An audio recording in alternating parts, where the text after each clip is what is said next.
ఇవాళ రాష్ట్రంలో జరుగుతున్న పరిణామాలకు సంబంధించి మనతో పాటు చర్చలో జాయిన్ అవుతున్నారు బీఆర్ఎస్ నేత చిరుమల రాకేష్ గారు, అదేవిధంగా అనలిస్ట్ శ్రీశైల్ గారు జూమ్ లో జాయిన్ అవుతున్నారు. గుడ్ మార్నింగ్ అండి. రాకేష్ గారు, ఒకవైపు ఆల్రెడీ నీళ్లు లేక ప్రభుత్వ పరిపాలనా వైఫల్యంతో పంటలు ఎండిపోతున్న పరిస్థితి, నిన్న అకాల వర్షాలు కురిసినాయి. సో అంతో ఇంతో చేతికొస్తుంది పంట అనుకుంటే అట్లా కూడా రైతులకు నష్టం వాటిల్లని సిచ్యువేషన్ కనిపిస్తుంది. ప్రధానంగా బడ్జెట్లో పంట నష్టానికి సంబంధించి ప్రభుత్వం తప్పుడు లెక్కలు చెప్పింది. సో ఎటువంటి చర్యలు తీసుకుంటుంది, రైతులను ఆదుకోవడానికి ఏం చేస్తుంది, ఎటువంటి చర్యలు చేపడతారని కనీసం చెప్పని పరిస్థితి, కనీసం ఒక ప్రణాళిక లేని పరిస్థితి. సో ఏం జరుగుతుంది అనుకోవాలి రాష్ట్రంలో? గుడ్ మార్నింగ్ అండి. గుడ్ మార్నింగ్ ప్యానల్లో ఉన్నట్టు శ్రీశైల్ రెడ్డి గారికి, స్వేచ్ఛ గారికి, టీనిస్ ప్రేక్షకులకు. నిన్న చాలా దురదృష్టకరమైన విషయం అండి. ఏదైతే పంటలు నష్టపోవడం అంటే అకాల వర్షాలతోటి చేతికొస్తున్న టైంలో ఎంతో రైతు కష్టపడి అంటే నీళ్లున్నా లేకున్నా వాటన్నిటికి బోర్లు పెట్టి ట్యాంకర్లతో నీళ్లు పోసుకొని మొత్తం పంట పండిన తర్వాత ఒకటేసారి అదంతా కూడా ఈ విధంగా మారడం ఒక అంశం అయితే, ఇంకో అంశం ఏంటంటే ఆల్రెడీ పంటలకు కావాల్సినటువంటి నీళ్లు అందించలేని దుస్థితిలో ఈరోజు ప్రభుత్వం ఉన్నది. ఇంకొక ప్రధాన అంశం ఏంటంటే ఏదైతే ఈరోజు పంట నష్టపోయారో ఫసల్ బీమా యోజనలో మేము చేనేనామని చెప్పేసి రాష్ట్ర ప్రభుత్వం ప్రకటించింది. కానీ లాస్ట్ బడ్జెట్లో కావచ్చు, ఈ బడ్జెట్లో కావచ్చు ఫసల్ బీమా యోజనకు డబ్బులు కేటాయించలేదు. నువ్వు రైతును ఏ విధంగా ఆదుకుంటావు, ఒక విధి విధానం లేదు. గతంలో కూడా రైతు నష్టపోయినప్పుడు కేసీఆర్ గారు ప్రభుత్వంలో రైతు నష్టపోతే వెంటనే ఎకరానికి 10,000 చొప్పున ఆ రోజులలో ఇవ్వడం జరిగింది. ఎవరు నష్టపోతే వాళ్ళందరూ కూడా డబ్బులు అందించడం జరిగింది. కానీ మొన్న లాస్ట్ టైం కూడా జరిగినటువంటి దాంట్లో ఇంతవరకు ప్రభుత్వం స్పందించలేదు. ఈ రోజు కూడా స్పందిస్తుందన్న నమ్మకం కూడా లేదు. అంటే మరోవైపు ఇద్దరు రైతులు కూడా ఆత్మహత్య చేసుకున్న పరిస్థితి, రుణమాఫీ కాక ఆత్మహత్య చేసుకున్నారు, రైతు భరోసా అందక కూడా ఉరేసుకున్న పరిస్థితి కనిపిస్తున్నది. అంటే నేనేమంటానంటే రైతుకు నమ్మకం కోల్పోయాడు. రైతు నిజంగా కూడా స్వతహాగా ధైర్యవంతుడు. రైతు ఏ రోజు కూడా అంటే కష్టాలకు నష్టాలకు భయపడాడు. ఎందుకంటే ఆయన వాతావరణాన్ని నమ్ముకొని వ్యవసాయం చేస్తాడు తప్పితే కానీ ప్రభుత్వాలను నమ్ముకొని కాదు. కానీ కేసీఆర్ గారు వచ్చిన తర్వాత ప్రభుత్వాలను నమ్ముకొని వ్యవసాయం చేసేటువంటి పరిస్థితి తీసుకొచ్చిండు. రైతుకు నువ్వు పంట మొదలు పెట్టాలంటే చేతిలో పైసలు లేవంటే ఎందుకు వడ్ల పైసలు వచ్చేంతసేపు చేతిలో అయితే పైసలు ఉండాలి కదా. ఆ పైసలు రావాలంటే చెప్పేసి రైతు బంధు ఇచ్చిండు. ఇవ్వడమే కాకుండా వడ్ల పైసలు కూడా సకాలంలో వేసేసిండు. ఇట్లా వడ్లు హ్యాండ్ ఓవర్ కాగానే 2 రోజులలో పైసలు పడేటి. కానీ ఈరోజు ఆ దుస్థితి ఎట్లయిపోయిందంటే ఇప్పటికీ వడ్ల పైసలు పడాలని పరిస్థితి ఉన్నది. వడ్ల పైసలు కూడా రాక, ఓ దిక్కు ఏది రైతు బంధు రాక, ఇంకో దిక్కు యూరియా దొరకక, ఇంకో దిక్కు భూమిలో నీళ్లు ఇంకిపోయి బోర్లు పనిచేయక ఏం చేస్తారు? రైతు చేసుకునే రైతుకి ఇవ్వాల్సినవి ఇవే కదా. నువ్వు రైతుకు అందించాల్సింది ట్రాన్స్ఫార్మర్ కాలిపోతే వెంటనే కొత్త ట్రాన్స్ఫార్మర్ పెట్టాలి. అవి ఏమి చేయకుండా నువ్వు రైతుకు అసలు నువ్వు ఎవరికి చేస్తున్నావు? నేనేమంటున్నానంటే ఈ కాంగ్రెస్ ప్రభుత్వం వచ్చిన తర్వాత ఈ వర్గం బాగుపడ్డది, ఈ వర్గానికి నేను పనిచేసిన, ఏ వర్గానికి పని చేయలేకపోతున్నావు? నువ్వు చెప్పినటువంటి లెక్కలలో అదే ఉన్నది, నీ బడ్జెట్ అట్లనే ఉన్నది, నువ్వు చేస్తుంది అట్లనే ఉన్నది. కాబట్టి నేనేమంటున్నానంటే మొత్తం కూడా ఈ ప్రభుత్వం ఏదైతే కాంగ్రెస్ ప్రభుత్వం ఉందో కాంగ్రెస్ పార్టీ నాయకులు బతకడానికి కావాల్సినటువంటి ప్రిపేర్ చేసుకుంటారు తప్పితే ఎక్కడ కూడా వాళ్ళు పార్టీని అంటే ప్రజల్ని బతికేయడానికి ఎక్కడ కూడా చర్యలు చేపట్టడం లేదు. ఒకటే మనం స్పష్టంగా అడుగుతున్నాం, ఇప్పటికీ కాంగ్రెస్ పార్టీ స్టార్ట్ చేసినటువంటి వాళ్ళ పథకాలు ఏంది, లేకపోతే వాళ్ళ రైతులను ఏ విధంగా ఆదుకోండి గత పథకాలే బంద్ చేస్తారు. కేసీఆర్ గారు ఇచ్చినటువంటి రైతు బంధు బంద్ చేసారు, ఈరోజు రైతు బీమా బంద్ చేసారు. అదేవిధంగా నేను ఏమంటున్నానంటే కేసీఆర్ గారు ఇచ్చినటువంటి కేసీఆర్ కిట్ బంద్ చేసారు. 12,000 అమ్మాయి 13,000 అమ్మాయి పుడితే 12,000 అబ్బాయి పుడితే అవి బంద్ చేసిర్రు. నేనేమంటారు అన్నీ బంద్ చేసిరే తప్పితే ఒక్కటి మొదలుపెట్టినటువంటి దాఖలాలు లేవు. అదేవిధంగా మొదలుపెట్టిర్రా అంటే అవి ఏం మొదలుపెట్టిర్రో చెప్పాలి. 2,500 ఇస్తాన్నారు ప్రతి మహిళకు, ఇచ్చిర్రా. తులం బంగారం ఇస్తాన్నారు, ఇచ్చిర్రా. అదేవిధంగా 2,000 ఉన్నటువంటి పెన్షన్ 4,000 చేస్తాను. ఇవ్వకుండా ఇచ్చినామని చెప్పుకుంటారు, లేకపోతే చేతులు ఎత్తేస్తారు. అది కాదు, మొన్న గమ్మత్ ఏంటంటే బడ్జెట్ ప్రవేశపెడుతూ మేము రైతు కూలీలకు అందరికి 12,000 ఇస్తున్నామని ప్రకటిస్తారు, ఇచ్చేసినామన్నారు. అదేవిధంగా వేరే రాష్ట్రాలలో ఎలక్షన్లు జరుగుతుంటే వీళ్ళు పెద్ద పెద్ద పేపరాయలు మొత్తం రైతు రుణమాఫీ జరిగిపోయిందని ఇక్కడ ఇచ్చేసినామని అబద్ధాలు చెప్తారు, అక్కడ యాడ్ చేసుకుంటారు. అక్కడ యాడ్ చేసుకుంటారు, వాళ్ళు యాడ్లు ఇస్తుర్రు, కానీ అసలు చేయట్లేదు. ఇప్పుడు ఇంకొక అంశం ఏంటంటే బడ్జెట్లోనే నిన్న స్పష్టంగా కనిపించింది. లాస్ట్ ఇయర్ బడ్జెట్కి ఈ ఇయర్ బడ్జెట్ కంపేర్ చేసినప్పుడు నువ్వు బడ్జెట్లో ఏం చేసినావు? 46,000 కోట్లు సంక్షేమానికి పెట్టినావు. పెట్టి దాంట్లోకి ఖర్చు పెట్టింది 24,000 కోట్లే. అంటే నువ్వు ప్రవేశపెట్టిన బడ్జెట్ను కూడా నువ్వు తీసుకోవాలి. నువ్వు ప్రవేశపెట్టింది ఏంది గతంలో బడ్జెట్ అంటే నువ్వు సంక్షేమాలకు ఏవైతే ఇస్తానో అవి ఇవ్వలేదు, సగం ఇచ్చినావు. అంటే సగం ఇచ్చినావు అంటే సగం ఎక్కువ అది నీ బడ్జెట్ ఏం పెట్టినావు లాస్ట్ టైము 2,91,000 కోట్లు పెట్టినావు. పెట్టిన తర్వాత మళ్ళీ అదే బడ్జెట్ నీకు నువ్వే తగ్గించుకున్నావు, 30,000 కోట్లు నువ్వు తగ్గించుకున్నావు, ఇంకో 30,000 కోట్లు ఖర్చు పెట్టలే. అంటే నీ బడ్జెట్ ఏడికి వచ్చింది 2,30,000 కోట్లకు వచ్చింది. అంటే నువ్వు ఈరోజు 3 లక్షల కోట్లు పెట్టినావు, అంటే దాంట్లో కూడా ఖర్చు పెట్టావన్నట్టే కదా. నువ్వు అంటే ఏం చేయకుండానే చేస్తున్నామని ప్రచారం చేసుకోవడం, నువ్వు ప్రకటించేదేమో ఒక లెక్క ఉంటుంది, చేసేదేమో ఇంకో లెక్క ఉంటుంది. కాబట్టి తద్వారా ఏమవుతుందంటే ప్రజలకు ఏదైతే నువ్వు చేరవేయనో ఏదైతే అందియనో అది అందియలేని దుస్థితిలో కాంగ్రెస్ పార్టీ ఉంది. ఓన్లీ కాంగ్రెస్ పార్టీ కమిషన్ల గురించే ఈరోజు ప్రభుత్వాన్ని నడుపుతుంది తప్పితే ప్రజల గురించో ప్రజల బాగోగుల గురించో ఎక్కడ కూడా నడపట్లేదు. కాంగ్రెస్ పార్టీ నాయకులు బాగుపడడానికే ఈరోజు ప్రభుత్వం ఉన్న తప్పితే ప్రజల బాగోగులకు కాదండి. శ్రీశైల్ గారు, ప్రధానంగా కాంగ్రెస్ ప్రభుత్వం చేస్తున్న ప్రకటనలు ప్రజలు నమ్మే పరిస్థితుల్లో లేరు.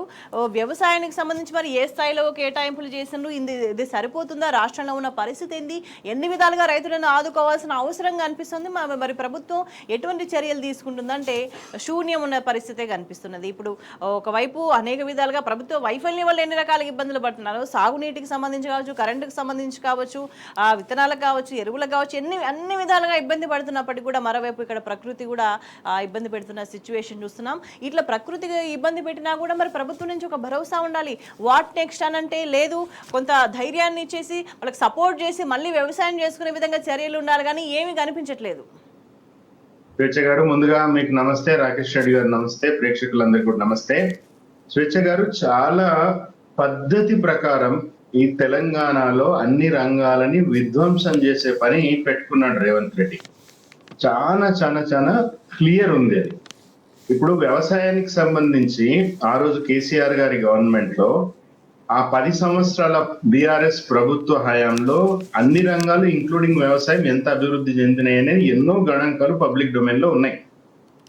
నిన్న శాసనసభలో ఎంఐఎం నేత అక్బరుద్దీన్ గారు కూడా మాట్లాడిండ్రు. తెలంగాణ బీఆర్ఎస్ హయాంలో బాగుండే 2 సంవత్సరాలలో జిఎస్డిపిను తలసరి ఆదాయము గత 2 సంవత్సరాలుగా పడిపోతా ఉన్నది, బీఆర్ఎస్ హయాంలో చాలా బాగుండే అన్నారు. ఇక్కడ ఒక విషయం గమనించాలి మనం. కేసీఆర్ గారు ఎప్పుడు చెప్తుంటారు జిఎస్డిపి అండ్ తలసరి ఆదాయం గురించి పదే కేసీఆర్ గారు మాట్లాడుతుంటారు. ఎందుకు మాట్లాడుతుంటారంటే ఆయన రైతు బంధు అనే ఒక విధాన రూపకల్పనకి చాలా హోంవర్క్ జరిగింది.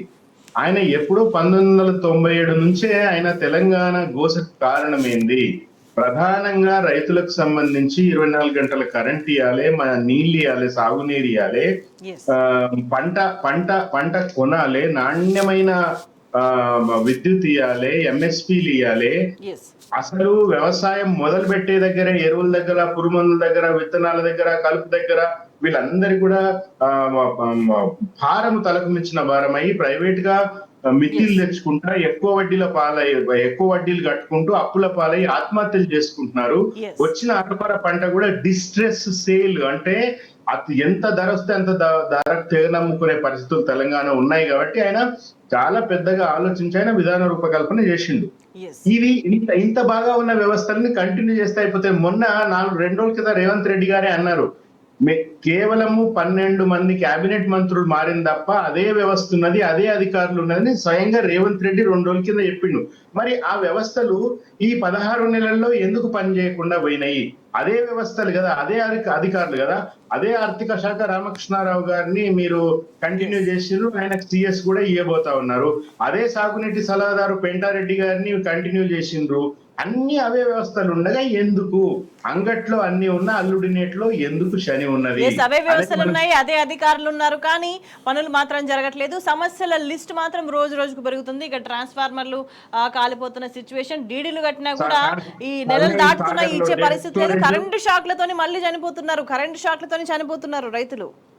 ఎగ్జాక్ట్లీ అండి. ఇప్పుడు కరెంట్ షాకులతో చనిపోతున్నారు, మోటార్లు గాలిపోతున్నాయి, సాగర్ లో డెడ్ స్టోరేజ్ ఉంది, శ్రీశైలం కాలువ నుంచి నీళ్లు వదులుతలేరు, కాలువకు మరమ్మతులు లేవు, ఎస్ఎల్బిసి ఏమైందో చూసినాము. ఒక్క ఒక్క ప్రణాళిక లేదు. నేను గతంలో చెప్పిన వడగళ్ల వాన పడుతున్నప్పుడు సీఎం గారు కేసీఆర్ గారు ముఖ్యమంత్రిగా ఉన్నప్పుడు ఆయన ఎట్లా స్పందించిన ప్రత్యక్షంగా నేను చూసిన గతంలో చెప్పిన. ఇప్పుడు రాత్రి ఇంత పడి వడగళ్లు పడి 5 జిల్లాల్లో పంట నష్టం జరిగితే నేను ఖచ్చితంగా చెప్తున్న స్వేచ్ఛ గారు, ఇది అబద్ధం కాబోదు. రాత్రి ముఖ్యమంత్రి రేవంత్ రెడ్డి గారు కానీ వ్యవసాయ శాఖ మంత్రి కానీ బిర్రుగా గుర్రు పెట్టి నిద్రపోతుంటారు తప్ప ఒక్క రివ్యూ కానీ ఎంత పంట నష్టం జరిగిందనే ఆలోచన కానీ వాళ్ళకి రాత్రి వచ్చి ఉండదు అనేది నేను ఖచ్చితంగా చెప్పగలుగుతున్నా. ఎందుకు అని అంటే వాళ్ళకి ఆ దృష్టి లేదు, వాళ్ళకి ఆలోచన లేదు, వాళ్ళకి తెలంగాణ మీద ప్రేమ లేదు. కాబట్టి ఈ రోజు ఇన్ని కష్టాలు తెలంగాణని చుట్టుముడతా ఉన్నాయి స్వేచ్ఛ గారు. దీంట్లో చాలా చాలా చాలా దురదృష్టకరమైన విషయం ఏంటంటే ఇంత జరిగినా కూడా అసలు అద్భుతంగా ఉంది తెలంగాణ, ఇంత బాగుంటే నా పాలన ఇంత బాగుంటే నన్ను విమర్శిస్తారా అని రేవంత్ రెడ్డి గారు ఎంతసేపు బీఆర్ఎస్ సోషల్ మీడియా పడి ఏడవడానికి ఆయన టైం అంతా సరిపోతా ఉన్నది ఆయనకు. యూట్యూబ్ ఛానళ్ల మీద పడి ఏడుస్తున్నారు, ఇష్టం వచ్చినట్టుగా మాట్లాడుతున్నారు, లాగులు కూడా కొడతామని అంటున్నారు. హరీష్ రావు గారు బుద్ధిమాంద్యం అని అంటే తప్పైందంట, కానీ ఈయన లాగులు కూడా కొడతా అని అసెంబ్లీలో అంటే మాత్రం కరెక్ట్ అయిందంట. అది స్పీకర్ గారికి ఎట్లా కరెక్ట్ అయిందో సభ్య సమాజం గమనిస్తుందన్న స్టోరీ కూడా వాళ్ళకి లేకుండా ఇప్పుడు మొన్న జర్నలిస్టులను తిట్టిండు. ఎవరెవరైతే రేవంత్ రెడ్డి ప్రభుత్వం మీద బూతులు మాట్లాడుతున్నారు, నిజంగా బూతులు ఎవరు మాట్లాడుతున్నారండి? కడుపు మండిన హైడ్రా బాధితులు, మూసీ బాధితులు, ఊళ్ళల్లో అన్ని కష్టాలు పడుతున్న గ్రామీణ పేద రైతాంగము, ఈ రోజు మహిళలు. అంటే అల్టిమేట్ గా రేవంత్ రెడ్డి బాధితులను కూడా అనొచ్చేమో శ్రీశైల్ గారు. రేవంత్ రెడ్డి బాధితులు స్వేచ్ఛ గారు, మీకు తెలియదు ఏం లేదు, మీరు కూడా ఒక జర్నలిస్ట్, ఒక మహిళ, ఒక మహిళ బాధపడుతున్నది అని అంటే, ఒక ఇంట్లో ఒక మహిళ బాధపడుతున్నది అంటే అన్ని సమస్యలు ఆ వ్యవస్థను చుట్టుముట్టినాయని అర్థం. ఎందుకంటే ఏ సమస్యలు వచ్చినా ఫస్ట్ ఎఫెక్ట్ అయ్యేది ఇంట్లో మహిళ. ఆమె స్పష్టంగా తెలుస్తుంది. వంటింట్లో సరుకులు నిండుకున్నాయా, లేదా కూరగాయలు దొరుకుతున్నాయా, రేట్లు ఎక్కువ ఉన్నాయా, తినడానికి తిండి ఉందా, ఎన్ని కష్టాలు, తన కుటుంబం ఎన్ని కష్టాలు పడుతుంది, అందరికంటే ఎక్కువ బాధపడేది మహిళ. అలాంటి మహిళలే ఈ రోజు బూతులు తిడుతుంటే నువ్వు బట్టలు కూడా కొడతాను నన్ను తిట్టిన వాళ్ళంటే నువ్వు ఎవరు బట్టలు కుడతావు రేవంత్ రెడ్డి? జనాలనా, మహిళలనా, పేదలనా, ప్రజలనా? అంటే ఇవన్నీ కూడా ఒక అసహనము, అభద్రత, వైఫల్యాన్ని కప్పిపుచ్చుకోవడానికి చేసే ప్రయత్నాలు అనేది కూడా ప్రజలు అర్థం చేసుకుంటున్న సందర్భంగా అనిపిస్తుంది. అయితే రేవంత్ రెడ్డి పరిపాలన వైఫల్యం అనేది ఎటువంటి ప్రమాదకర పరిణామాలకు దారితీస్తుంది? రాకేష్ గారు, ప్రధానంగా రేవంత్ రెడ్డి పరిపాలన వైఫల్యం ఎటువంటి ప్రమాదకర పరిణామాలకు దారితీస్తుంది అంటే తెలంగాణ ప్రజలకు తాగునీటి కష్టాలు కూడా వచ్చేది ఒక దుస్థితి తీసుకొచ్చిందని చెప్పొచ్చు. మనకి దానికి నిదర్శనమే మనకి ఇక్కడ సాగర్లో డేంజర్ బెల్స్ మోగిన సిచ్యువేషన్, డెడ్ స్టోరేజ్కి చేరువలో నీటి మట్టం ఉంది. మరొక వైపు చూస్తే ఏపీఎం రోజుకు ఒక టీఎంసీ చొప్పున 25 రోజుల్లో 25 టీఎంసీలు తీసుకుపోయిన పరిస్థితి, ప్రభుత్వం మాట్లాడని పరిస్థితి, కేఆర్ఎంఏ మాట్లాడని పరిస్థితి. ఇంకోవైపు చూస్తే సాగర్లో ఇటువంటి సిచ్యువేషన్, 30,000 ఆయకట్టుకు సంబంధించి నీళ్లు కమ్ముకున్న ఒక దారుణమైన స్థితి. అయినప్పటికీ కూడా మరి ప్రభుత్వం ఏం చేస్తుంది అంటే as usual same answer, nothing. ఒకటండి, ప్రభుత్వం ఏది చేయదు, ఏది చేయడానికి ప్రయత్నం చేయదు. ప్రయత్నం చేయకుండా ఏం చేస్తారంటే కేసీఆర్ గారిని విమర్శించడానికి, బూతులు మాట్లాడడానికి మాత్రమే అసెంబ్లీ పనికి వస్తుంది, కాంగ్రెస్ పార్టీ ముఖ్యమంత్రి గారు పనికి వస్తారు. ఫస్ట్ ఆఫ్ ఆల్ నేను ఏమంటున్నానంటే, ఇప్పుడు తాగునీరు, సాగునీరు 2 అంశాలు. ఆ సుంకిశాల కూలిపోయింది, దాని మీద ఎంక్వైరీ లేదు, ఆ కంపెనీని బ్లాక్ లిస్ట్లో పెట్టింది లేదు.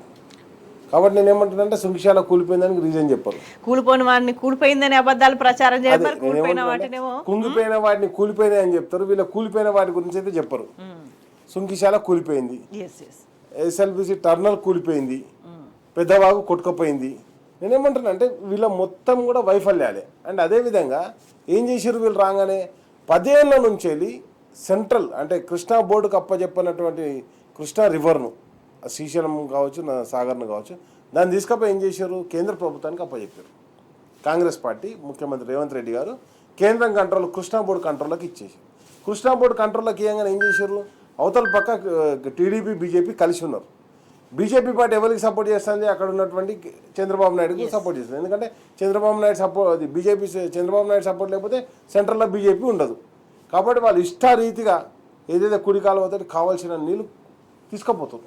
సెంట్రల్లోనే బీజేపీ సపోర్ట్ చేయడమే కాదు, తెలంగాణలో అధికారంలో రేవంత్ రెడ్డి కూడా చంద్రబాబు నాయుడుకి సపోర్ట్ చేస్తున్నాడు అనేది నేనేమంటే ఇక్కడ స్పష్టంగా మనకు కనిపిస్తుంది ఏంది, మాట్లాడాల్సిన వాళ్ళు మాట్లాడకపోతే ఇప్పుడు ఏమవుతుంది, ఆయన పాలకపక్షంగా ఉండి ప్రతిపక్ష పాత్ర పోషిస్తుండు.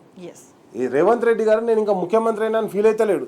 ఎంతసేపు కేసీఆర్ గారిని తిట్టాడు, కేసీఆర్ గారి ప్రభుత్వంలో ఉన్నట్టు, కేసీఆర్ గారి అన్ని చేయాలన్నట్టు, నువ్వేం చేస్తాను, అరే నువ్వేం చేసావు కాదబ్బా, 16 నెలలు అవుతుంది నువ్వు వచ్చి, నువ్వేం చేసావో చెప్పుకో, నువ్వేం చేస్తావో చెప్పు. ప్రతిసారి కేసీఆర్ వచ్చి చేయాలి, కేసీఆర్ చేయలేదు, ఇప్పుడు కేసీఆర్ ముఖ్యమంత్రి, నువ్వే కదా ముఖ్యమంత్రి, నువ్వు చేయాలి కదా. నేనేమంటానంటే ఆయన ఇంకా నేను ముఖ్యమంత్రినైనా పాలకపక్షంగా అయినా అని చెప్పేసి అనుకుంటలేడు, ఇంకా ప్రతిపక్షం లెక్కనే మాట్లాడుతున్నాడు. అదే టైంలో ఏం చేస్తారు, ఇక్కడ ఉన్నటువంటి బీజేపీ నాయకులు అక్కడ ఉన్నటువంటి టీడీపీకి మద్దతు చెప్తారు, ఆంధ్రప్రదేశ్కి మద్దతు తప్పితే మనకు కాదు. ఇప్పుడు కృష్ణా వాటర్ని డిస్ట్రిబ్యూట్ చేయాలి, ఇంతవరకు చేయలేదు. బీజేపీ నాయకులు ఇక్కడ మాట్లాడరు. బీజేపీ కంప్లీట్గా తెలంగాణకు వ్యతిరేకంగానే పనిచేస్తుంది, చంద్రబాబుకు అనుకూలంగా తెలంగాణకు వ్యతిరేకంగా పనిచేస్తుంది. ఇది పనిచేస్తుంది ఇక్కడ ఉన్నటువంటి కాంగ్రెస్ నాయకులు కూడా పనిచేస్తుంది. బీజేపీ రేవంత్ రెడ్డి ఏ రోజు కూడా ఆంధ్రప్రదేశ్ డిమాండ్ చేయడు. ఏంది నా నీళ్ళు ఎట్లు ఇస్తావు, నీళ్లు మొత్తం బంద్ అయిన తర్వాత టెలిమెంటరీ ఆన్ చేస్తారా అండి ఎవరన్నా? నీళ్లు సాగర్లు ఉన్నప్పుడు, లేకపోతే ఇప్పుడు ఆల్రెడీ నాగార్జున సాగర్ నుంచి మనం అనేది ఒకటే, నాగార్జున సాగర్ నుంచి నీళ్ళన్నీ కూడా ఒక 700 టీఎంసీ నీళ్లు వృధాగా సముద్రంలో కలిసినాయి. దాని గురించి ఆ వృధా పోయేటువంటి నీళ్ళన్నీ కూడా మనం తీసుకొని మనకు ఉన్నటువంటి చెర్లని నింపుకుంటూ అయిపోతుంది కదా, ఒక అంశం. రెండో అంశం, గతంలో ఏదైతే కేసీఆర్ గారు ఉన్నప్పుడు ఏం చేశారు, సాగర్లో నీళ్లు లేకున్నా మన కాళేశ్వరం ప్రాజెక్టు ద్వారా నీళ్లు లిఫ్ట్ చేసి ఏం చేసిండు, సూర్యాపేట దాకా లేకపోతే అక్కడ ఏది తుంగతుర్తి దాకా నీళ్ళు ఇచ్చారు. మనం చెప్పిండు స్పష్టంగా కేటీఆర్ గారు, గతంలో నీళ్ళు ఎట్లా వచ్చినాయి, సంవత్సరంలో నీళ్ళు ఎట్లా బంద్ అయినాయి. కేసీఆర్ గారు పోగానే నీళ్ళు బంద్ అయితే అప్పుడు వానలు పడ్డాయి, నీళ్ళు వచ్చినాయి అన్నారు. మరి ఇప్పుడు వానలు పడ్డాయి కదా, ఇప్పుడు శ్రీశైలం డ్యామ్ గేట్లు ఎత్తిర్రు, నాగార్జున సాగర్ డ్యామ్ గేట్లు ఎత్తిర్రు, నువ్వు ఎందుకు మరి నీళ్ళు ఎడబోయినాయి. ఇక్కడ ఎస్ఆర్ఎస్పి గేట్ కూడా ఎత్తిర్రు. నీ బుద్ధి ఏదైతుందో కాంగ్రెస్ పార్టీ బుద్ధిమాన్యం అన్నాడు, బుద్ధి లేని వాళ్ళే కాంగ్రెస్ పార్టీలు ఎంతసేపు కేసీఆర్ గారిని తిట్టడం ద్వారా వాళ్ళు ఓవర్కమ్ అవుతాం అనుకుంటారు తప్పితే, వాళ్ళు మేము చేస్తాం ఈ పని చేస్తామని చెప్పేసి ఇప్పటి వరకు కాంగ్రెస్ ప్రభుత్వం వచ్చినప్పటి నుంచి మేడిగడ్డ కాడ ఏదైతే కాళేశ్వరం ప్రాజెక్టును బాగోగులు పక్కన పెడితే ఒక ఇటుక పెళ్ళకు అన్నటువంటి బిల్లులు చూపెట్టమని చెప్పారు, ఒక బస్తా సిమెంట్ కొన్న బిల్లు చూపెట్టమన్నది. ఒక్క ఇటుక పెళ్ళ కొనలే, ఒక బస్తా సిమెంట్ కొనలే, ఒక క్వింటల్ సలాగా కొనలే. వీళ్ళు ఏమంటారు, రాడు కొనకుండా నేనేమంటారంటే ఒక ప్రాజెక్టు కూడా మొదలు పెట్టలే. కాబట్టి కంప్లీట్గా కాంగ్రెస్ ప్రభుత్వం ఏమైపోయిందంటే కమిషన్లు ఎక్కడ వస్తాయి, బిల్లులు ఎట్లా తీసుకోవాలి, బిల్లులు ఎట్లా ఇవ్వాలి, ఏ కంపెనీకి టెండర్లు ఇవ్వాలి, ఎక్కడ మనం రియల్ ఎస్టేట్ వెంచర్ చేయాలి, ఎట్లా ప్రజల భూములు గుంజుకోవాలి, ఇదే పని మీద ఉన్నారు తప్పితే నువ్వు చేసింది ఏందబ్బా. 14 నెలల కాలంలో అప్పటిదాకానంటే కార్లు మస్తు అమ్ముడు పోతాయి, నువ్వు రాగానే కార్లు అమ్ముడు బంద్ ఎందుకైనాయి. దానికి ఏమంటారు, అసలు ఆర్థిక మాంద్యం ఉంది అమెరికా నుంచి ఇండియా దాకా అంటారు. మరి ఆర్థిక మాంద్యం ఉంది ఆంధ్రప్రదేశ్లో ఎందుకు అమ్ముడు పోతున్నాయి కార్లు, మహారాష్ట్రలో ఎందుకు అమ్ముడు పోతున్నాయి, కర్ణాటకలో, అన్ని రాష్ట్రాల్లో కూడా బంద్ కావాలి కదా. నీ ఒక్క రాష్ట్రంలో బంద్, అన్ని రాష్ట్రాల్లో ఎందుకు అమ్ముడు పోతున్నాయని నిన్న ప్రశ్నించాడు హరీష్ రావు గారు. నేనేమంటానంటే ఇక్కడ ఏమైపోయిందంటే కంప్లీట్గా వీళ్ళు కమిషన్, దేనికి కానీ కమిషన్. మనం పుష్ప సినిమా చూసినాం, అల్లు అర్జున్ గారు సినిమాకి పోతే సరే నువ్వు చర్యలు చేపట్టు, కేసు పెట్టి వాళ్ళకి ఏదైనా కంపెన్సేషన్ ఇప్పి ఫస్ట్ లోపల పడాయి. ఎందుకంటే సినీ ఇండస్ట్రీలో అందరినీ బెదిరియాలి, ఎన్ కన్వెన్షన్ కూలగొట్టాలి, ఏమొస్తాయి. ఇప్పుడు బెట్టింగ్ యాప్లు పడ్డారు కొత్తగా, సరే బెట్టింగ్ యాప్లు బ్యాన్ చేయాలి. ఈ దాని యాడ్లకు పని చేసిన వాళ్ళతోటి నువ్వు కేసులు పెడతా అంటే ఎట్లా, నువ్వు యాడ్లో పని చేసిన వాళ్ళు మీరు పని చేయకండి అని చెప్తే అయిపోతుంది. ఏం లేదు, బెట్టింగ్ యాప్ కంపెనీలు అనొచ్చి కలిసిపోవాలి, కమిషన్ కట్టిపోవాలి. ఇప్పుడు ఏది కానీ కమిషన్ గురించే పనిచేస్తుంది కాంగ్రెస్ పార్టీ తప్పితే ఇగో ఈ మంచి పని చేస్తామని కాదు. మీరు చూడుది, పుష్ప సినీ ఇండస్ట్రీలను బెదిరియనికి, హైడ్రా బిల్డర్స్ అందరినీ బెదిరియనికి, ఈరోజు బెట్టింగ్ యాప్లు, ఆ యాప్లలో బెదిరించి పైసలు బ్యాన్ చేసి పడాయి. అవి కంప్లీట్ బ్యాన్ చేసేయి, ఉండద్దు ఇవ్వను. ఎందుకుంటావు, ఇప్పుడు కేసీఆర్ గారు పత్తాల క్లబ్లు అన్నీ మూసేసిండు, మరి నువ్వు కూడా మూసే రాదు. ఇవి ఎందుకు కొనసాగుతున్నాయి నువ్వు. ఆయన ఏమంటాడు మళ్ళీ వచ్చి గంజాయి రాష్ట్రంగా మారుతుంది, ఉడతా పంజాబ్ అవుతుందట. మరి నువ్వు హోమ్ మినిస్టర్ కదా, నువ్వేం చెప్తాను, నువ్వే కదా హోమ్ మినిస్టర్. గంజాయిని కంట్రోల్ చేయాల్సింది, డ్రగ్స్ ను కంట్రోల్ చేయాల్సింది. ఇంతకుముందు మీరు అన్నట్టుగా అధికారంలో ఉన్నామని మాట్లాడిపోయి ఇంకా మర్చిపోయి ప్రతిపక్షంలోనే ఉన్నాం అనుకొని నెగటివ్ కామెంట్ చేస్తున్న పరిస్థితి, దాని వల్ల అల్టిమేట్ గా తెలంగాణ నష్టపోతుంది. ఇటువంటి మాటల వల్ల ముఖ్యమంత్రి మాట్లాడేదని ఎవరన్నా కానీ నా ఇల్లు అందంగా ఉంది. ఇప్పుడు చిన్న గుడిసిన వాళ్ళు కూడా ఇంటి ముందట ఇంత సాంసాలు కొని బుంకు పెట్టుకుంటారు. ఈయన సీఎం ఏమని చెప్తుండు, మేము మొత్తం దివాళు తీసినాం, మా తాన పైసలే లేవు, మేము రోడ్డు మీదకి వచ్చినాం, ఇది గంజాయి వాడుతున్నారు, అందరూ మందు తాగుతలేరు, మాకు పైసలు తక్కువైనాయి, ఏది మన లిక్కర్ దాంట్లో ఏదైతుందో ఆబ్కారీ రెవెన్యూ తగ్గింది, అందరు సీఐలకు నోటీసులు పంపించారు, మీరు మందు అమ్ముర్రి, తాగి పీర్రి. ఇదా ముఖ్యమంత్రి చేయాల్సిన పని. నేనేమంటానంటే ఎప్పుడు ప్రెస్ మీట్ పెట్టినా ఆయన ఏం చెప్తుండు, ఏదైనా మీటింగ్ జరిగినా ఎక్కడికైనా పోయినా ఆయన ఏం చెప్పాలి? ఇగో అద్భుతంగా తెలంగాణ అభివృద్ధి చెందుతుంది, ఇగో ఇన్ని ఇన్ఫ్రా కంపెనీలు వచ్చినాయి, ఇంత అభివృద్ధి చెందినాం, నాకు అప్పులు పుడతలేవు, గివ్వా నువ్వు. ఆయన మాట్లాడితే మొత్తం తెలంగాణ మీద వాడు ఏడ్చుడే. అసలు తెలంగాణలో ఏం లేదు, నన్ను ముఖ్యమంత్రి ఎందుకు అంతకుముందు ఏమన్నాడు, ఈ లంక బిందెలు ఉన్నాయని వచ్చిన. అరే లంక బిందెలు ఉంటాయి ఎక్కడన్నా? ప్రభుత్వాన్ని నడపాలంటే ఒక సోయి ఉండాలి. ఇది రియల్ ఎస్టేట్ బిజినెస్ కాదు, అది కూడా పడిపోయింది పాపం. రియల్ ఎస్టేట్ కూడా, ఈయన రియల్ ఎస్టేట్ నాకు ఒక్కటే తెలుసు దందా రియల్ ఎస్టేట్ అన్నాడు, అది కూడా పడిపోయింది. నేనేమంటున్నానంటే ఈయన చేసేది ఏం లేదు, సంపూర్ణ వైఫల్యం. కాబట్టి ఆయన ఏం చెప్తుండు, అరే ఆయన ప్రభుత్వాన్ని నడపలేడు, యూట్యూబ్లు చూసినా బతుకుతుండు, యూట్యూబర్ల మీద ఏడ్చుడు. అంటే కేవలం ప్రచారం పనులు చేయకుండా ప్రచారం చేస్తే సరిపోతుందని నమ్మి అబద్ధాలు ప్రచారం చేసుకుంటా సర్వైవ్ అవుతున్నారు కాబట్టి అదే పని చేస్తారు. శ్రీశైల్ గారు, ప్రధానంగా పరిపాలనలో మొత్తం పూర్తి స్థాయిలో ఏం జరుగుతుందంటే వైఫల్యమే కనిపిస్తుంది. ముఖ్యమంత్రి ఎట్లా వ్యవహరిస్తున్నాడు అంటే ముఖ్యమంత్రి లాగా వ్యవహరిస్తలేడు. ఆయన ముఖ్యమంత్రి లాగా మాట్లాడతలేడు, చర్యలు తీసుకుంటలేడు, ఒక ప్లానింగ్ లేదు, ఏది లేదు, వ్యవస్థలను నడిపే సత్తా లేదు. అంటే ఓవరాల్ గా అంటే అధికారం కావాలని చెప్పేసి ప్రజలు మభ్యపెట్టి అధికారంలోకి వచ్చిండ్రు తప్పితే, సో వీరు పరిపాలన చేయడానికి నాట్ ఎలిజిబుల్ అని ఈ 15 నెలల్లో కాంగ్రెస్ వాళ్ళే ప్రూవ్ చేసుకున్నారని భావించాల్సిన అవసరం కనిపిస్తుందా? స్వేచ్ఛ గారు, ఇప్పుడు మీరు రేవంత్ రెడ్డి పరిపాలన వైఫల్యం అని మీరు అంటున్నారు, కానీ యాక్చువల్ గా రేవంత్ రెడ్డికి పరిపాలన అనే సోయి ఏం లేదు. ఆయన పరిపాలన చేద్దామని రాలే. ఆయనకి ఏంది, జీవితంలో ఆయనకు ఒక కళ, నేను సీఎం కావాలి, సీఎం అయిండు. ఈ రోజు కూడా బహిరంగంగా చెప్పుకుంటున్నాడు, నేను సీఎం కావాలనుకున్న అయినా అంటున్నాడు. అసలు ఆ దృష్టి కోణమే చాలా తప్పు, రాంగ్. అది ఎవరు కూడా ఒక సీఎం కావాలంటే చాలా చాలా ఉన్నతమైన ఆలోచనలు ఉండాలా, ప్రజల మీద ప్రేమ ఉండాలా, పాలసీల మీద పట్టు ఉండాలా, భవిష్యత్ దృష్టి ఉండాలా, ఏ రంగాలు సంపద తెచ్చి పెడతాయి అనేది ఒక అంచనా ఉండాలా. ఈ రోజు 40% రాబడి తగ్గింది స్వేచ్ఛ గారు. ఆయననే చెప్తున్నాడు, మౌలిక వసతుల కల్పనకి 500 కోట్లు కూడా పెట్టలేని పరిస్థితి ఉంది ఈ రోజు అని ముఖ్యమంత్రి చెప్పిన తర్వాత ఇంకా ఎవరికైనా ఏం భరోసా వస్తుంది? ఎవరైనా ఎందుకు ఇడ పెట్టుబడులు పెట్టనీకి వస్తారు? అంటే పరిపాలన చేసే వాళ్ళు ఏం చేయాలి, వేటి గురించి ప్రస్తావించాలి, వీటన్నిటి గురించి కనీసం అసెంబ్లీలో లేవనెత్తుదామంటే అక్కడ నుంచి కూడా ఎస్కేప్ అయిన పరిస్థితి, మండలిలోకి వెళ్ళి ఎస్కేప్ అవుతున్న పరిస్థితి, ఎట్లా రిసీవ్ ఎట్లా భావించాలి ఈ చర్యలన్నింటినీ కూడా? ఇప్పుడు నిన్న తప్పించుకుంటుందా ప్రభుత్వం? సమాధానం చెప్పడానికి నిలబడాలి, కానీ ఎందుకు అధికారం ఇచ్చింది ఎందుకు? పరిపాలన చేస్తందుకే కదా. ఇప్పుడు నిన్న అసెంబ్లీలో హరీష్ రావు గారు మాట్లాడిండ్రు. హరీష్ రావు గారి మొత్తం ఆయన ప్రసంగం మొత్తం వింటే హరీష్ రావు గారు ఆర్థిక మంత్రి అని అనిపిస్తుంది. ఇప్పుడు ఆర్థిక మంత్రి ఉన్నంత సాధికారత, గణాంకాలు, లెక్కలతో సహా ఆయన మాట్లాడిండు. ఇప్పుడు ఆయనకు సమాధానం చెప్పాలంటే ఎవరికైనా సాధ్యం ఎట్లయితుంది? ఎందుకు సాధ్యం కావడం లేదంటే వాళ్ళకు ఒకటి పట్టు లేదు. పట్టు ఎందుకు లేదంటే ఇంట్రెస్ట్ లేదు. స్వేచ్ఛ గారు, ఇది గమనించాలి మనం. వీళ్ళు ఎవరికి, కేబినెట్ మంత్రులు ఎవరికి, ఇంక్లూడింగ్ బట్టి విక్రమార్క అనే ఆర్థిక మంత్రికి కూడా ఏమి ఆర్థిక వ్యవహారాల మీద పట్టు లేదు. ఎందుకు లేదంటే ఇంట్రెస్ట్ లేదు. ఆయనకు ఉన్నది ఒకటే ఏంటంటే ఆయన గాని మొత్తం కేబినెట్ గాని ఈ రోజు కాంట్రాక్టర్లకి నువ్వు రైతు బంధు ఇచ్చుడు బంద్ చేసి దాంట్లోని పైసలు డైవర్ట్ చేసి కాంట్రాక్టర్ల బిల్లులు ఇస్తున్నారు. సరే, కాంట్రాక్టర్లు కూడా కష్టపడి అప్పులు తెచ్చి కాంట్రాక్టులు చేసి వాళ్ళ బిల్లులు ఇవ్వాలి. కానీ ఎవరికి ఇస్తున్నారు?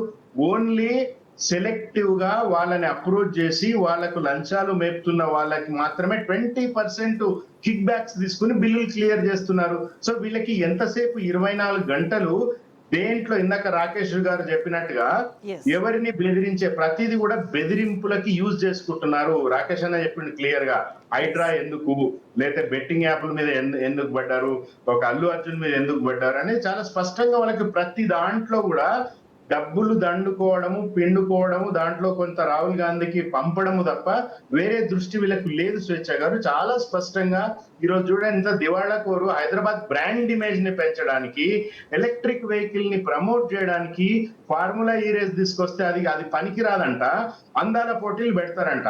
అసలు ఏడుపు కొట్టు పోటీలు పెడితే మొట్టమొదటి ప్రైజ్ రేవంత్ రెడ్డికి వస్తుంది. 24 గంటలు ఆయన ఏడుపుతోనే సరిపోయింది. గత ప్రభుత్వం మీద ఏడుస్తాడు, ఇప్పుడు పైసలు లేవని ఏడుస్తాడు. ఎవరైనా అంటే రేవంత్ రెడ్డికి ప్రధానంగా గత ప్రభుత్వం మీద ఏడవడం తప్ప ఇంకేమీ రాదా అనేది కూడా ఒక చర్చ నడుస్తుంది. ఎందుకంటే అధికారంలోకి వచ్చిన తర్వాత ఏమైనా చేయాలి, పనులు చేయాలి, పరిపాలన చేయాలి, కానీ కేవలం గత ప్రభుత్వం మీద ఏడవడం తప్ప రేవంత్ రెడ్డికి ఏమీ రాదా అనేది కూడా ప్రజలు మాట్లాడుకుంటారు. మనం రాకేష్ గారు, ప్రధానంగా ఎన్ని విధాలుగా రకరకాలుగా వాస్తవాలు వాస్తవాలని అటు ఇటు తిప్పే ప్రయత్నం చేసినా ఏం చేసినా కొన్ని సందర్భాల్లో ఉన్న వాస్తవం ఏందనేది మాట్లాడుకోక తప్పదు. సో నిన్న అసెంబ్లీలో అనేక పరిణామాలు జరిగినాయి. వాటిలో ఒకటి అక్బరుద్దీన్ చేసిన వ్యాఖ్యలు ప్రధానంగా బీఆర్ఎస్ హయాంలో గణనీయ అభివృద్ధి జరిగిందని చెప్పి మాట్లాడినారు. చోటేబాయిని బడేబాయి కాపాడడం లేదు, 2 ఏళ్ల నుంచి కూడా జిఎస్డిపి తగ్గుతుందన్నారు. అయితే ప్రధానంగా కేంద్రం వివక్షకు సంబంధించి ఈ బడ్జెట్లో ప్రస్తావించలేదు అనేది ఆయన లేవనెత్తిన అంశం. ఇంతకుముందు మనం ఒకసారి మాట్లాడినట్టుగా బీజేపీ ఎవరికి సపోర్ట్ చేస్తుంది, కాంగ్రెస్ ఇక్కడ తెలంగాణలో కాంగ్రెస్ బీజేపీ ఒకే విధంగా వ్యవహరిస్తున్న సందర్భం కనిపిస్తుంది. తెలంగాణ ప్రజల సమస్యలను ప్రస్తావించని పరిస్థితి, తెలంగాణ ప్రయోజనాలను కాపాడని పరిస్థితి. మరి వాళ్ళకి అధికారం ఉంది, దే కెన్ డూ. నిజంగా చేయాలని అనుకుంటే, తెలంగాణ ప్రయోజనాలు కాపాడాలనుకుంటే అదేమి చేయని సిచ్యువేషన్ కదా. మీకు ఒకటే చెప్తున్నా అండి, ఇప్పుడు బడేబాయి చోటాబాయిని కాపాడాలంటే ఇప్పుడు కేంద్రం పైసలు ఇవ్వాలి, కేంద్రం గతంలో ఇవ్వాల్సిన కూడా ఇవ్వాలి అని చెప్పేసి ప్రకటించాలే కదా ఆర్థిక శాఖ మంత్రి ముఖ్యమంత్రి. ఇంతవరకు ఒక్క మాట అనలే బీజేపీని కేంద్ర ప్రభుత్వాన్ని. ఎంతసేపు కేసీఆర్ గారిని తిట్టడానికే సభ మొత్తం వాడుకుంటారు తప్పితే మీ ప్రభుత్వంలో అది చేయలే, మీ ప్రభుత్వంలో ఇది చేయలే. అరే మా ప్రభుత్వంలో అన్ని చేసినాం అబ్బా, రైతు బంధు కరెక్ట్ టైంకి వేసినాం, పెన్షన్లు కరెక్ట్ టైంకి ఇచ్చినాం, జీతాలు కరెక్ట్ టైంకి ఇచ్చినాం. మొన్న ఏమంటాడు సీఎం గారు మీటింగ్ పెట్టి, జీతాలు ఇవ్వడానికి నానా తిప్పలు పడుతున్నా అన్నారు. ఇప్పటివరకు రిటైర్డ్ అయిన వాళ్ళకి పైసలు ఇవ్వలే, రిటైర్మెంట్ తీసుకున్న వాళ్ళకు. అదే నేనేమంటానంటే అలా బెనిఫిట్స్ ఏవైతే ఉంటే అవి ఇవ్వాలి. మీకు అదంతా ఎందుకు నేనేమంటానంటే, గతంలో రెవెన్యూ సర్ప్లస్ ఏదైతే ఉందో 5,000 కోట్లు రెవెన్యూ సర్ప్లస్ లాస్ట్ బడ్జెట్లో చూపించారు. ఈ బడ్జెట్కి వచ్చేసరికి 2,000 crores చూపించారు. అంటే 2,000 కోట్లే చూపించినావంటే నువ్వేమైతుంది, బడ్జెట్ 3,000 కోట్లు ఏడమని అంటే నీ అసమర్థ పాలన, నువ్వేం చేస్తలేవు, ప్రజలు దాన్ని తిరస్కరిస్తున్నారు. అండ్ నెక్స్ట్ వచ్చేసి నిన్న మనం లెక్క పెట్టలేదు కానీ కరెక్ట్ లెక్క పెట్టిండు ఏది ఎంఐఎం అక్బరుద్దీన్ సాబ్ 39 సార్లు ఢిల్లీకి పోయి వచ్చినా ఏం చేసినామని అడిగిండు. 39 సార్లు 6 నెలల్లో 39 సార్లు పోయి వచ్చిండు ఆయన. 39 సార్లు పోయి ఏం చేసినావు, అసలు నీ పని ఏంది, ఢిల్లీకి ఎందుకు పోయినావు, బడేబాయిని కలిసినావు, ఏం చేసిండు చోటేబాయికి అని చెప్పేసి అడుగుతుండు. మరి కాబట్టి ఇక్కడ స్పష్టంగా కాంగ్రెస్ పార్టీ బీజేపీ పార్టీ రెండే, అవి రెండు కూడా ఎక్కడ కూడా అంటే ప్రభుత్వాన్ని కాపాడదామనో లేకపోతే ప్రజలకు సేవలు అందిస్తామనో ప్రయత్నం చేయటం లేదు. ఈరోజు వడగళ్ళ వాన పడ్డది, కేంద్రంలో ఉన్నటువంటి బీజేపీ పార్టీ కూడా వెంటనే స్పందించాలి. ఎందుకంటే ఈరోజు రైతులకు ఏం చేస్తారని చెప్పేసి కాంగ్రెస్ పార్టీ కావచ్చు, బీజేపీ పార్టీ కావచ్చు, రెండు కూడా ఈరోజు రైతులను ఆదుకోవడానికి ప్రయత్నం చేయాలి. ఆ ప్రయత్నం ఎక్కడ కూడా ఇంతవరకు అయితే మనకు కనిపించలే. కాబట్టి నేను ఒకటే చెప్తున్నా, ఈరోజు ఆయన డైరెక్ట్ చెప్పిండు ఎంఐఎం పార్టీ ఏమని, అసలు హైదరాబాద్ అభివృద్ధి చెందిందే కేసీఆర్ గారితో అభివృద్ధి చెందింది, గతంలో లేనంత అభివృద్ధికి ఈరోజు జరిగింది, మరి ఈరోజు ఎందుకు ఆగిపోయిందని చెప్పేసి ప్రశ్నిస్తున్నాడు. ప్రజా సంక్షేమ పథకాలు కావచ్చు, అభివృద్ధి కావచ్చు, వీటన్నిటి కూడా బ్రేకులు పడ్డాయి.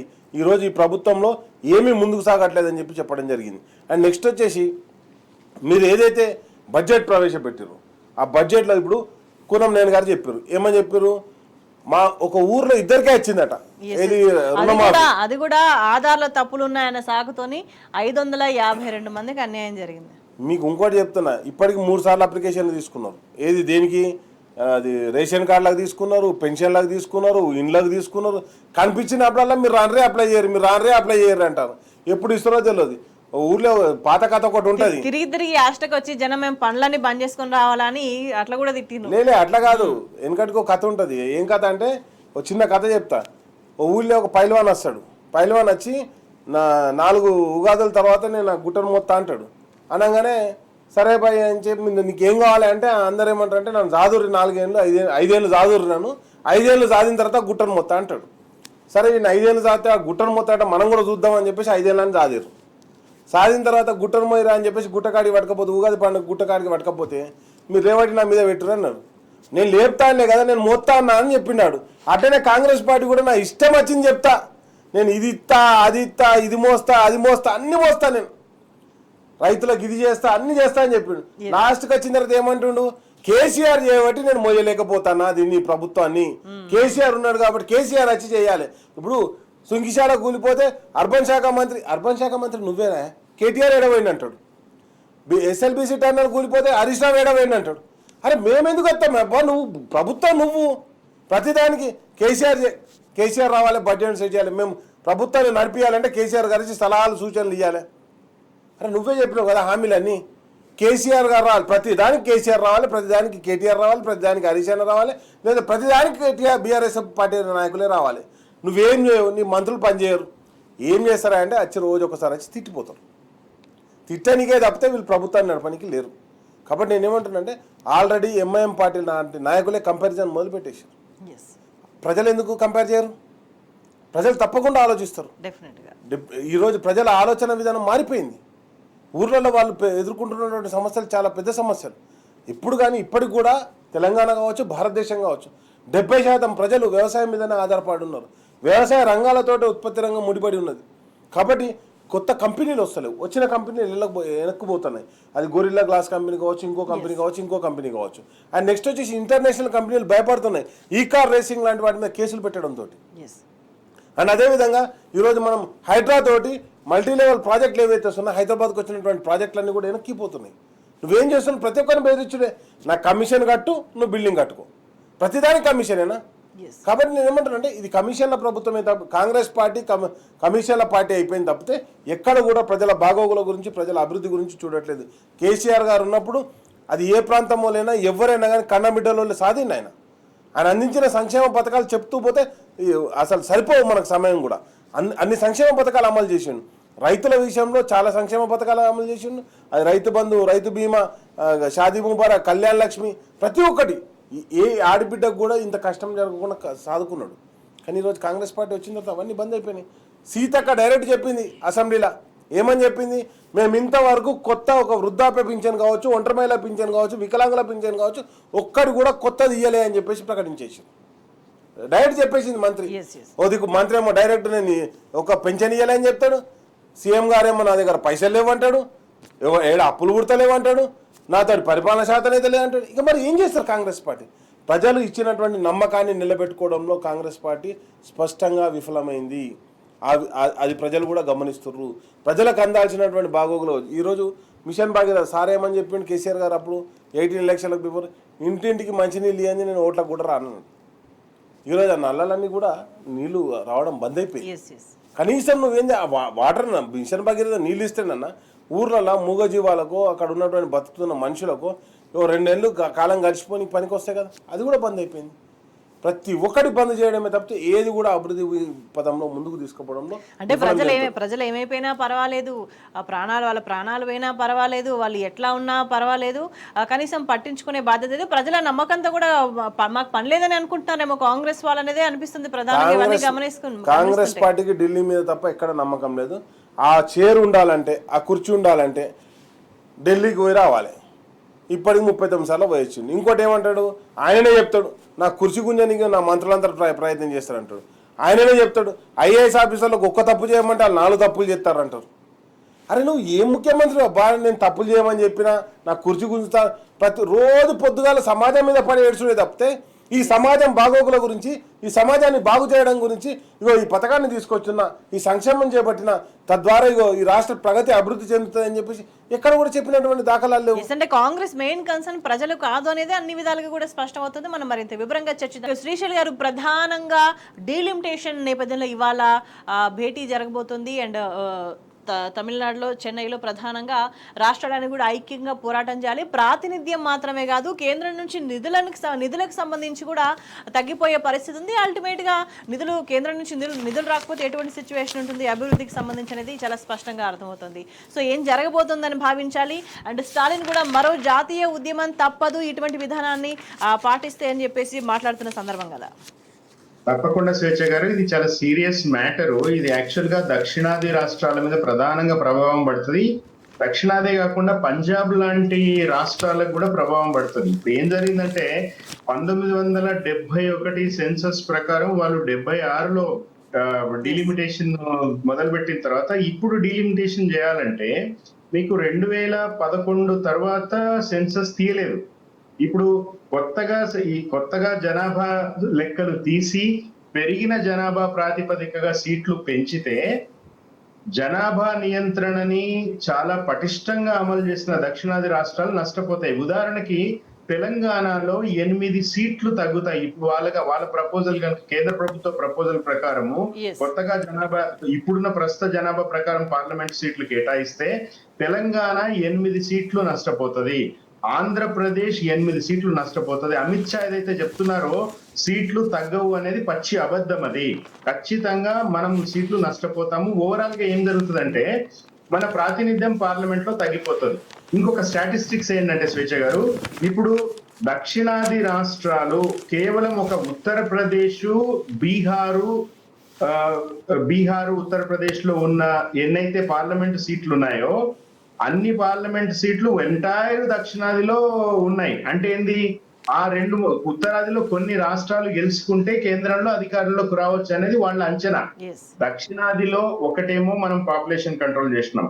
ప్రతి ఇండెక్స్ లో అంటే మన లిటరసీ గానీ మన మీరు మన సౌత్ వర్సెస్ నార్త్ అని ఆనంద్ నీలకంఠన్ అనే పుస్తకం రాసిన ఆయన ఏం చెప్తారంటే, ప్రతి మీకు అంగన్వాడీలు, ఆశా సెంటర్లు, పిల్లలకు మధ్యాహ్న భోజనాలు, వ్యాక్సినేషన్ దగ్గర మొదలుపెట్టి స్త్రీ పురుష నిష్పత్తి, ఎడ్యుకేషన్ లో స్త్రీల నిష్పత్తి ఎంత ఉంది, పురుషులది ఎంత ఉంది, ప్రతి ఇండెక్స్ లో కూడా దక్షిణాది రాష్ట్రాలు, మన అన్ని రాష్ట్రాలు, తమిళనాడు, ఆంధ్రప్రదేశ్, కేరళ, మనం తెలంగాణ, అన్ని దక్షిణాది రాష్ట్రాలు అద్భుతమైన ప్రగతిని సాధించినాయి స్వేచ్ఛ గారు. సో ప్లస్ మనము కేంద్ర ప్రభుత్వానికి కట్టే మన పన్నుల రూపంలో మనకి ఇప్పుడు ఉత్తరాది రాష్ట్రాల్లో ఉదాహరణకి బీమార్ స్టేట్స్ అంటారు కదా, బీహార్ కానీ, మధ్యప్రదేశ్ కానీ, యూపీ కానీ, వాళ్ళు కడుతున్న దానికంటే కూడా 120-170% వెనక్కి వస్తుంది. మనము కడుతున్న దానికి చాలా తక్కువ, మనకి 10-15% కొన్ని దక్షిణాది రాష్ట్రాలకి ఒక 40-50% వరకు మాత్రమే మనకి డబ్బులు వెనక్కి వస్తున్నాయి. ఏది చేస్తున్న ఈ అన్యాయాన్ని ప్రశ్నించొద్దు అని కూడా కేంద్రం భావిస్తుంది, ఎక్స్పెక్ట్ చేస్తుంది. ఏం మాట్లాడకూడదు, మేము ఏం చేస్తే అదే నోరు మూసుకొని పాటించాల్సిందే, యాక్సెప్ట్ చేయాలి.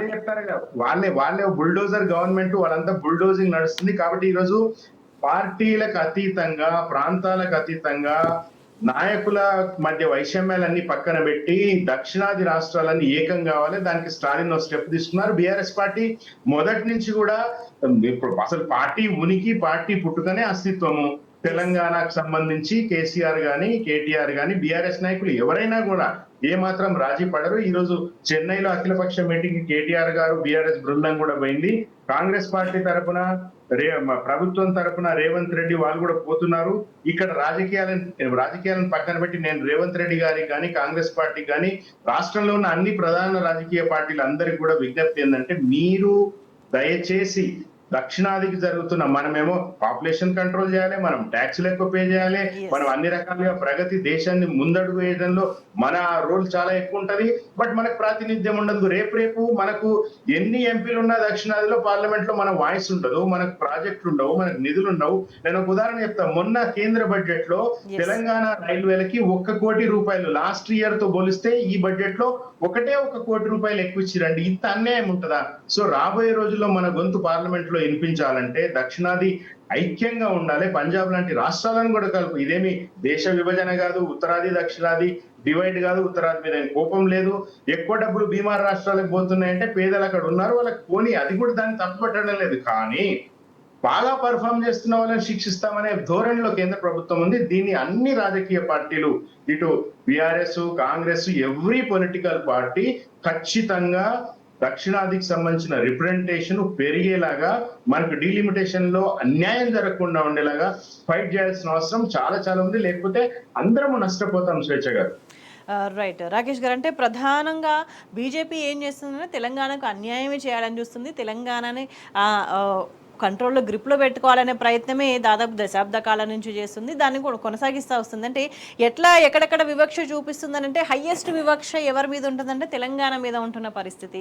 మరి 8 మంది ఎంపీలుండి ఏం చేస్తారు? మరి తెలంగాణకి మినిమం ఇదంతా మినిమంలో మినిమం చేయాలని అంటే వాళ్ళు ఏం మాట్లాడరు.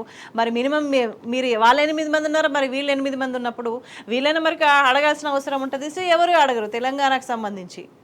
మీకు ఒక్కటే చెప్తున్నా, బీజేపీ పార్టీ వాళ్ళు ఎప్పుడు మాట్లాడినా అంటే తెలంగాణను అణచివేసే విషయంలో, తెలంగాణ ప్రయోజనాల విషయంలో, వాటిని హక్కులను కాలరాసే విషయంలో మాత్రం కాంగ్రెస్ బీజేపీ ఒకటవుతున్న సందర్భం అని ఆలోచించాలా? 2 అంశాలండి ఇక్కడ మీరు చెప్పింది. ఒక అంశం, ఈరోజు కేటీఆర్ గారు ఏదైతే చెన్నైకి వెళ్ళడం జరిగిందో స్పష్టంగా పార్టీ వైఖరి ఏమనుందంటే, డీలిమిటేషన్లో సౌత్ ఇండియాకు మొత్తానికి కూడా నష్టం జరగద్దు, దక్షిణాది రాష్ట్రాలన్నీ కూడా ఏకమై ఈరోజు ఒక సమావేశం పెట్టి, నాకు తెలిసి చారిత్రాత్మకమైనటువంటి సమావేశం. పార్టీలకు అతీతంగా అందరికి అతీతంగా ఈరోజు అన్ని పార్టీలు కూడా దక్షిణాదిలో ఉన్నటువంటి అన్ని పార్టీలటువంటి నాయకులు మా ఎంపీ సీట్లు తగ్గద్దు అని చెప్పేసి పోవడం జరిగింది. ఒకటి నెంబర్ 1. నెంబర్ 2, ఒకవేళ ఈరోజు స్పందించకపోతే ఇది చారిత్రాత్మక తప్పదమవుతుందని చెప్పేసి కూడా కేటీఆర్ గారు చెప్పడం జరిగింది. ఇక్కడ ఏం జరుగుతుంది? 1, 2 అంశాలు. గతంలో కాంగ్రెస్ పార్టీ కూడా అన్యాయమే చేసింది సౌత్ ఇండియాకు. ఈరోజు కాంగ్రెస్ పార్టీ నాయకులు పార్టిసిపేట్ అవుతారు కావచ్చు.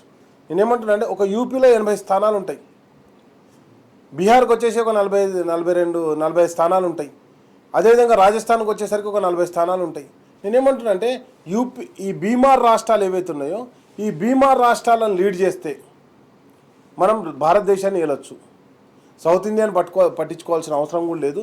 ఆ పైన పంజాబ్ను పట్టించుకోవద్దు, అవన్నీ కూడా ఒక్కొక్క 7 సిస్టర్స్ అని ఉంటాయి, అవన్నీ కూడా ఒక్కొక్క ఎంపీ 2 ఎంపీలు ఉంటాయి. దేశంలో దేన్ని పట్టించుకోవద్దు, ఓన్లీ వీళ్ళనే పట్టించుకోవాలని చెప్పేసి ఈ 4-5 రాష్ట్రాల మీదనే కాన్సన్ట్రేషన్ చేస్తారు. నెంబర్ 1. నెంబర్ 2, ఆ రాష్ట్రాలలో ఇప్పుడు ఎవరు గవర్నమెంట్ ఉన్నది?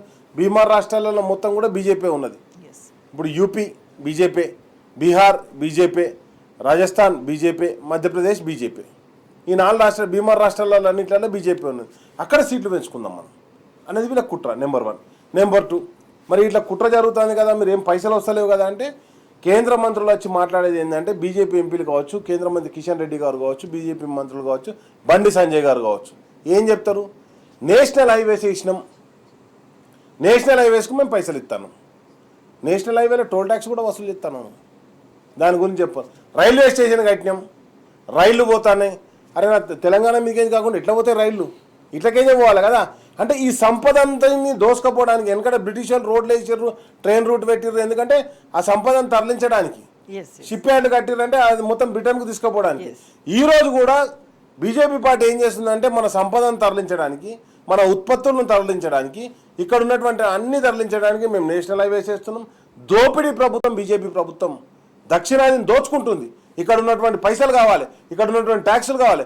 ఇప్పుడు నాకు ఒక ట్యాక్స్ వచ్చింది, నేను ఒక 4 కోట్ల మంది ఉన్నాం తెలంగాణ ప్రజలు, 4 కోట్ల మంది మనము 100 రూపాయలు కడతాం. మరి 20 కోట్లు ఉన్న బీజేపీ వాళ్ళు ఎంత, అక్కడ యూపీ వాడు ఎంత కట్టాలి? 400 రూపాయలు కట్టాలి కదా. నాకంటే 4-5 రెట్లు ఉన్నారు. మరి ఎందుకు కడతారే ట్యాక్సులు? వాళ్ళు తింటలేరా? వాళ్ళు లేకపోతే ఇల్లు కట్టుకుంటలేరా? వాళ్ళు బట్టలు వేసుకుంటలేరా? అక్కడి నుంచి ట్యాక్సులు రావు. మొత్తం కూడా కంప్లీట్గా ఇక్కడ ఇక ఐటీ రైళ్లు చూసుకొని మీరు సౌత్ ఇండియా, నార్త్ ఇండియాలో ఐటీ రైళ్లు జరగవు. ఐటీ రైళ్లు ఎక్కడైనా జరుగుతున్నాయంటే మొత్తం సౌత్ ఇండియా మీదనే జరుగుతాయి ఐటీ రైళ్లు. ఐటీ కేసులన్నీ కూడా సౌత్ ఇండియా మీదనే ఉంటాయి. ఎందుకుంటాయంటే ఇక్కడి నుంచి ఇంకా ట్యాక్సులు రావాలి. ఇప్పుడు ఏమంటారు, ట్యాక్స్ పాలిచ్చే బర్రెనే ఎక్కువ గడ్డేయాలన్నట్టు ఈ రాష్ట్రాలను వేధించాలి. ఐటీ రైళ్లని నీకు ఎందుకు యూపీలో ఐటీ రైళ్లని కనిపించావు, మనకు రాజస్థాన్లో కనిపించావు, మధ్యప్రదేశ్లో కనిపించావు ఐటీ రైళ్లు ఓన్లీ సౌత్ ఇండియా మీద ఎందుకైతే అంటే ఇక్కడ ట్యాక్సులు కడుతుర్రు, ఇక్కడ నిజాయితీగా ఉంటారు, నీతిగా ఉంటారు. అండ్ నెక్స్ట్ వచ్చేసి ఇంకోటి కొత్త ఏంది, హిందీ ఉద్యమాన్ని తీసుకొస్తారు, కంపల్సరీ హిందీని వాడాలని చెప్పేసి. నేనేమంటే ఆల్రెడీ పెట్టిరు మన సిలబస్లో. ఇప్పుడు నాకు 10th క్లాస్లో ఉన్నప్పుడు అన్నిటికీ 35 మార్కులకు పాస్ అయితే హిందీకి 20 మార్కులే ఉంటుండే. మీకు కూడా అదే తెలుసు అందరు ప్రతి ఒక్కరికి. అంటే దానికి తక్కువైనా సరే నువ్వు హిందీ నేర్చుకోవాలి. ఈరోజు కంప్లీట్గా భారతదేశంలో బీజేపీ పార్టీ చేస్తుంది ఏంటంటే ఓన్లీ వాళ్ళు ఈ రాష్ట్రాల నుంచి సౌత్ ఇండియా నుంచి మొత్తం సంపదను దోసుకుపోవడం, అదేవిధంగా హిందీ భాషను తీసుకొచ్చి ఇక్కడ వేయడం. అండ్ నెక్స్ట్ వచ్చేసి ఈరోజు కేటీఆర్ గారు పోయింది ఓన్లీ ఏమంటుందంటే ఇప్పుడు ఫర్ సపోజ్ నీకు ఎంత ఎకానమీ ఉందో అన్ని సీట్లు పెంచని, లేకపోతే నీకు ఫర్ సపోజ్ యూపీలో పెరిగింది అనుకున్నా, యూపీలో ఇప్పుడు 80 ఉన్నాయి, ఇంకో 40 పెంచారు అనుకో, అదే నిష్పత్తి మా తెలంగాణలో కూడా పెంచు, అదే నిష్పత్తి ఆంధ్రప్రదేశ్లో పెంచు, అదే నిష్పత్తికి తమిళనాడులో పెంచు, నువ్వు without any calculation. And next వచ్చేసి ఇప్పటివరకు జనాభా లెక్కలు చేయలే. జనాభా లెక్కలు ఎప్పుడు చేస్తారో తెలియదు. అంటే ఎప్పటికొక భయాన్ని పెడుతూ ప్రభుత్వాన్ని నడుపుతారు తప్పితే కంప్లీట్గా బీజేపీ పార్టీ చేసినటువంటి అభివృద్ధి కూడా చెప్పుకోలేని పరిస్థితి. ఏం చేసినామంటే రామాలయం కట్టినా అంటాడు.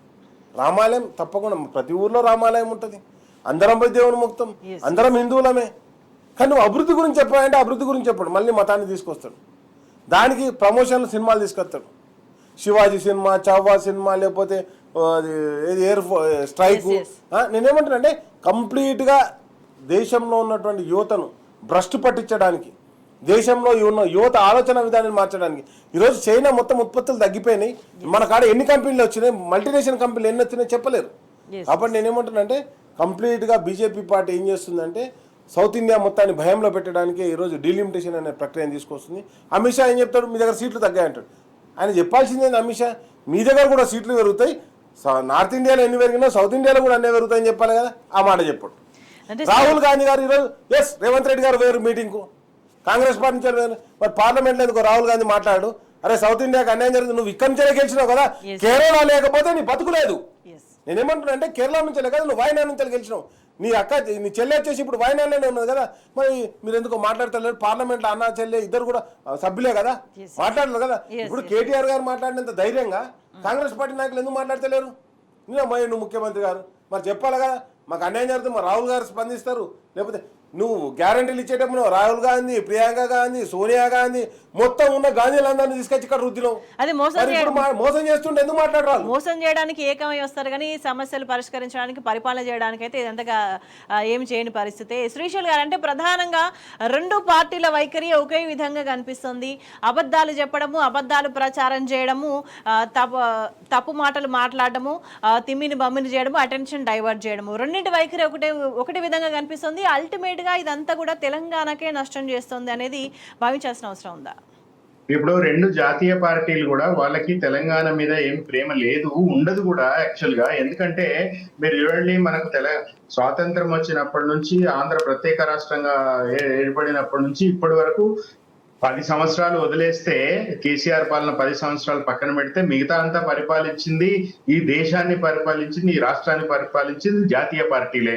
తెలుగుదేశం పార్టీని వదిలేసేస్తే మేజర్ గా కాంగ్రెస్ పార్టీనే మొత్తం దేశాన్ని పరిపాలించింది. ఈ రోజు దేశంలో ఉన్న సర్వ అవలక్షణాలకు, దరిద్రాలకు కాంగ్రెస్ పార్టీ కారణము.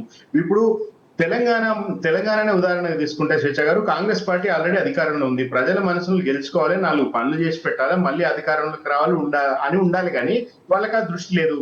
అధికారంలోకి రావాలనుకుంటున్న బీజేపీ పార్టీ అయినా ప్రజల్ని పట్టించుకోవాలి కదా. ఇందాక మనం మాట్లాడుకున్నట్టుగా ఇప్పుడు ఇంత 5 జిల్లాల్లో రాళ్ల వానబడి నష్టం జరిగింది, కేంద్రం స్పందించాలా?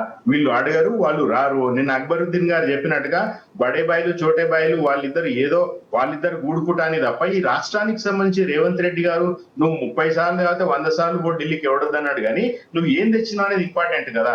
సో బేసికలీ బీజేపీ పార్టీ ఏమో మతాన్ని నమ్ముకున్నది, తెలంగాణలో ఉన్న కాంగ్రెస్ ఏమో వాళ్ళు బూతులని లేకపోతే అబద్ధాలని నమ్ముకున్నారు తప్ప, ఈ ఇద్దరికి కూడా ప్రజల మనసుల్ని గెలుచుకోవాలి, ప్రజలకి కావలసిన సౌకర్యాలు కల్పించాలి అనేది దృష్టి వీళ్ళకి ఇద్దరికి లేదు. జాతీయ పార్టీలు ఈ తెలంగాణకి పనికిరావు కాబట్టే ఇక్కడ అస్తిత్వ ఉద్యమాలు వచ్చినాయి. ఆ రోజు తెలుగుదేశం పార్టీ పుట్టినా, మొన్న బీఆర్ఎస్ పార్టీ పుట్టినా కూడా ఇదే కారణం. జాతీయ పార్టీలు మోసం చేస్తున్నాయి కాబట్టి జాతీయ పార్టీలు పట్టించుకోవడం లేదు కాబట్టి ఇప్పుడు రెండు జాతీయ పార్టీలు డిలిమిటేషన్ గురించి రాహుల్ గాంధీ పార్లమెంట్ లో ఖచ్చితంగా మాట్లాడు. ఎందుకంటే వాళ్ళకి ఉత్తరాదిలో గెలుచుకుంటే సరిపోతుంది వాళ్ళకి అనేది వాళ్ళ పూర్తి ఉత్తరాది మైండ్ సెట్. జాతీయ పార్టీలకి పూర్తి, రెండు పార్టీలకు కూడా తెలంగాణ గాని దక్షిణాది అంటే వాళ్ళకి కేవలం అదేంటది బంగారు బాతుగుడ్డు, ఆ బాతును కోసుకొని గుడ్లు తినాలనే వాళ్ళకి సోయి తప్ప ఇంకోటి ఇదే విషయాన్ని కూడా ప్రజలు రియలైజ్ అవుతున్నారు. తెలంగాణను బలిపెట్టి, తెలంగాణ ప్రయోజనాలను బలిపెట్టి ఈ రెండు పార్టీలు లబ్ధి పొందుతున్నాయి. వాళ్ళు సర్వైవ్ అవడానికి తెలంగాణను బలిపెడుతున్నారనే విషయం కూడా ప్రజలు అర్థం చేసుకుంటారు. చర్చలో పాల్గొన్న రాకేష్ గారికి, శ్రీశైల్ గారికి ధన్యవాదాలు. That's all for now. Stay tuned.